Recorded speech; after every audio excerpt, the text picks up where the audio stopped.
ಜೇವರ್ಗಿಯಲ್ಲಿ ಭಾರತೀಯ ಜನತಾ ಪಕ್ಷ ಮತ್ತು JDS ಮಧ್ಯೆ ಮೈತ್ರಿ ವಿಷಯದ ಬಗ್ಗೆ ಇಲ್ಲಿ ಸವಿಸ್ತಾರವಾಗಿ ಹೇಳಬೇಕಂತ ಸಂದರ್ಭ ಇವತ್ತು ಒದಗಿ ಬಂದಿದೆ. ರಾಜ್ಯ ಮಟ್ಟದಲ್ಲಿ ಭಾರತೀಯ ಜನತಾ ಪಕ್ಷ ಮತ್ತು JDS ಮೈತ್ರಿ ಇದ್ದರೂ ಯಾವ JDSನ ಒಬ್ಬ ಅಧಿಕಾರಿ ಮುಖ್ಯಮಂತ್ರಿ ಕುಮಾರಸ್ವಾಮಿ ಅವರನ್ನು ನಮ್ಮ ಪಕ್ಷ ಅವರಿಗೆ ಮಂತ್ರಿಯನ್ನಾಗಿ ಮಾಡಿದರೂ ಕೂಡ ಆ ಪಕ್ಷದಿಂದ ಭಾರತೀಯ ಜನತಾ ಪಕ್ಷ ಜೇವರ್ಗಿಯಲ್ಲಿ ಪೆಡ್ತಂತ ಇದೆ. ಕಾರಣ ಇಷ್ಟೇ, ವೈಯಕ್ತಿಕವಾಗಿ ಈ ಜೇವರ್ಗಿಯ ಯಾವ ದೊಡ್ಡಪ್ಪಗೌಡ ಪಾಟೀಲ್ ನರಬೋಳ ಅಂತಕ್ಕಂಥ ಮಾಜಿ ಶಾಸಕರು ವ್ಯಕ್ತಿಗತವಾಗಿ ತಮ್ಮ ಪ್ರಾಬಲ್ಯವನ್ನು ಹೆಚ್ಚಿಸ್ಕೊಳ್ಬೇಕು, ಎದುರಾಳಿಯಾದಂಥ ಶಿವರಾಜ್ ಪಾಟೀಲ್ರನ್ನು ರಾಜಕೀಯವಾಗಿ ಮುಗಿಸಬೇಕು ಅಂತಕ್ಕಂಥ ಒಂದೇ ಒಂದು ಕಾರಣದಿಂದಾಗಿ ಈ ಎಲ್ಲ ನಾಟಕಗಳು ನಡೆದವಂತ ಇಡೀ ತಾಲೂಕು ಜನಜನಿತವಾದಂಥ ಮಾತಿದು.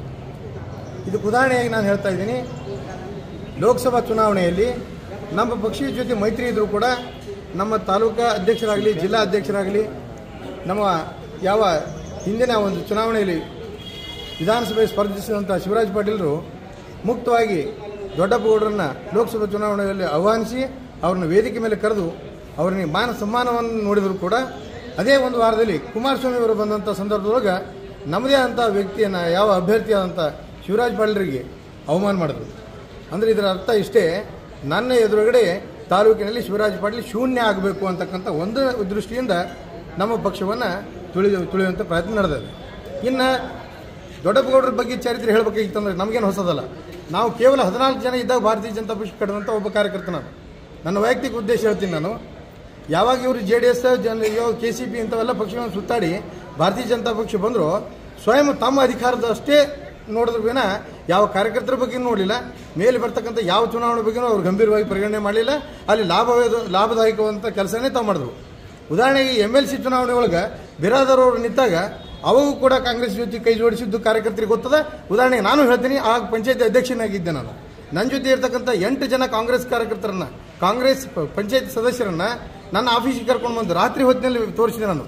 ಇವ್ರು ನಿಮ್ಮ ಪಕ್ಷಕ್ಕೆ ಬರ್ತಾರ, MLC ವೋಟ್ ಹಾಕ್ತಾರೆ, ಇವ್ರನ್ನ ನಾವು ಮುಂದುವರ್ಸ್ಕೊಂಡು ತೊಗೊಂಡು ನಮ್ಮ ಜೊತೆ ಇರ್ತೀವಿ ಅಂತ ಒಂದು ಮಾತಿನ ಹೇಳಲ್ಲ ಅಂದ್ರು. ಅದರ ಅರ್ಥ ಏನು, ಬಾಳೆ ಅವ್ರು ಎಲ್ಲಾರು ಅಲ್ಲೇ ಹೋಗಿ ವೋಟ್ ಹಾಕಲಿ, ಇಂಥವು ನಾವು ನೋಡ್ಕೊತ ಬಂದಿದ್ವಿ. ಮುಂದೆ ಅವೆಲ್ಲ ಪಾಪದ ಕೂಡ ತುಂಬದಾಗ ಇವ್ರಿಗೆ ಪಕ್ಷ ಹೊರಗೆ ಹಾಕ್ತು. ಪಕ್ಷದ ಸಿಂಬಲ್ ಅಂತಕ್ಕಂಥದ್ದು ಶಿವರಾಜ್ ಪಾಟೀಲ್ ಕೈವಶವಾಯಿತು. ಅದೇ ಒಂದು ಕಾರಣಕ್ಕಾಗಿ ಇಲ್ಲಿ ಶಿವರಾಜ್ ಪಾಟೀಲ್ ಜೇವರ್ಗಿಗಳಿಗೆ ಶೂನ್ಯ ಆಗಬೇಕು ಅಂತಕ್ಕಂಥ ಕಾರಣಕ್ಕೆ ಈ MP ಚುನಾವಣೆಗಳು ಖರ್ಗೆ ಅವರ ಜೊತೆ ಹೊಂದಾಣಿಕೆಗಿದ್ದು ಇಡೀ ತಾಲೂಕಿನ ಜನ ಮಾತಾಡ್ತದೆ. ಎಷ್ಟು ಡೀಲ್ ಆದರೂ ಏನಿಲ್ಲ ಅವೆಲ್ಲ ನಾನು ಹೇಳಂಗಿಲ್ಲ, ಜನನೇ ಮಾತಾಡ್ತದೆ. ಇವತ್ತು ಒಟ್ಟಾರೆ ಏನಿಲ್ಲ, ಕೋತಿ ತಾನು ಬೆಣ್ಣೆಯನ್ನು ತಿಂದು ಬೆಕ್ಕಿನ ಬಾಯಿಗೆ ಒರೆಸುವಂಥ ಪ್ರಯತ್ನ ದೊಡ್ಡಪ್ಪಗೌಡರದ್ದು ನಡೆದದ.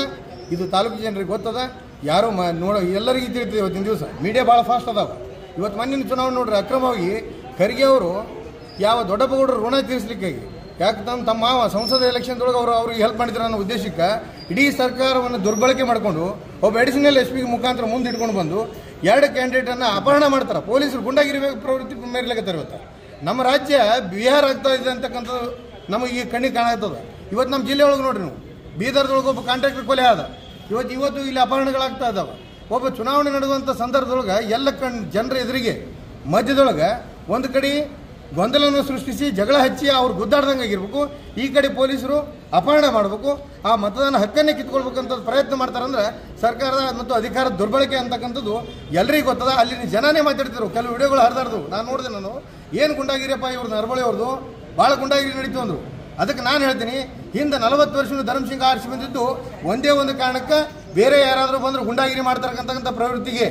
ಇವತ್ತು ಮುಂದಾದರೂ ಅವ್ರು ಯಾಕೆ ಬರಾಕತ್ತಾರಂದ್ರೆ ಇಂಥ ಹೊಲಸು ಗುಣಗಳನ್ನು ನಾವು ತೋರಿಸೋದ್ರಿಂದ. ಅದಕ್ಕೆ ನಾನು ಹೇಳ್ತೀನಿ, ನಮ್ಮ ಒಂದು ಪಕ್ಷ ನಾವು ಬೆಳೆಸ್ಕೊಂಡು ಒಳ್ಳೆಯ ಒಂದು ಸನ್ಮಾರ್ಗದೊಳಗೆ ಹೋಗಿ ನಾವು ಜನರಿಗೆ ಅಧಿಕಾರ ಕೊಡಬೇಕು, ನಾವು ಬೆಳಿಬೇಕಂತಕ್ಕಂಥ ಮನೋಭಾವ ಶಿವರಾಜ್ ಪಾಟೀಲ್ ಬಳಿ ಇರ್ತಕ್ಕಂಥ ಸೌಮ್ಯತೆ ಅದರ ಜನರಿಗೆ ಅವ್ರಿಗೆ ಎದ್ದು ಕಾಣಾಗ್ತದೆ. ಕೊನೆಯದಾಗಿ ಹೇಳಕ್ಕೆ ಏನೂ ಇಲ್ಲ. ಇವತ್ತು ವರಿಷ್ಠ ಅಧಿಕಾರಿ ಏನು ದುರ್ಬಳಕೆ ಮಾಡಿಕೊಂಡು ನಮ್ಮ ಕ್ಯಾಂಡಿಡೇಟನ್ನು ಅಪಹರಣ ಮಾಡ್ಕೊಂಡಿದ್ರು, ಅವರಿಗೆ ಶಿಕ್ಷೆ ವಿಧಿಸಬೇಕು. ಸರ್ಕಾರ ಅವರಿಗೆ ಸೂಕ್ತ ಕ್ರಮ ಕೈಗೊಂಡು ಮೇಘಣ್ಣವ್ರ ಮೇಲೆ ಶಿಕ್ಷೆ ವಿಧಿಸಬೇಕು. ಮತ್ತು ಈ JDS ಅವರೇನು ಶಿವರಾಜ್ ಪಾಟೀಲ್ ಮೇಲೆ ಗೂಬೆಯನ್ನು ಕುಂದಿಸುವಂಥ ಪ್ರಯತ್ನ ಮಾಡ್ತಾ ಇದ್ದಾರೆ, ಅದನ್ನು ಕೈ ಬಿಡಬೇಕು. ವ್ರತ ಅನ್ಯತಾ ಇನ್ನೊಬ್ಬರ ತೇಜೋವಧಿ ಮಾಡೋದು ಇದು ಸರಿಯಲ್ಲ ಅಂತಕ್ಕಂಥ ಭಾವನೆ ನಾವು ಇಲ್ಲಿ ಸ್ಪಷ್ಟೀಕರಣ ಮಾಡ್ತಾ ಇದ್ದೀವಿ. ಪ್ರವೀಣ್ ಕುಮಾರ್ ಕುಂಟೋಜ್ ಮಠ.